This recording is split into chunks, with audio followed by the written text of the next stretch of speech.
Who are you as a man without money? This is a question that I ask myself often, because when I look at the dating pool, it feels like more and more the criteria to what qualifies you to being seen as a quality, eligible partner is what's going on in your pocket, as if somehow your net worth equates to your self-worth, when the two couldn't be any further from the truth.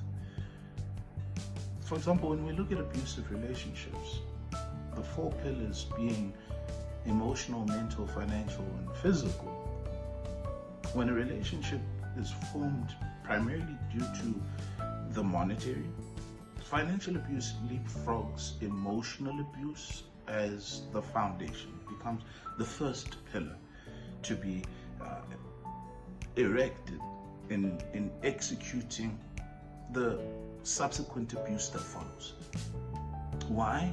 Because I've now put down a certain amount of money, I've spent a certain amount of money on you, and with that comes an expectation of who you should be in my eyes. And when you don't live up to that expectation, then that justifies the emotional abuse, the mental abuse, and subsequently the physical abuse that comes with it. But this can only exist if I myself as a man don't know who I am outside of my money, outside of my monetary value. So again, I ask the pertinent question, who are you as a man without your money? Because without that then really forms who you are from a mental and emotional perspective, that can give you a healthier sense of self and understanding of self. Because the question that you should be asking yourself is, who am I as a father, as a partner, husband, lover, brother? What are my core values and core beliefs? Do you carry yourself with integrity? Are you loyal? Are you honest?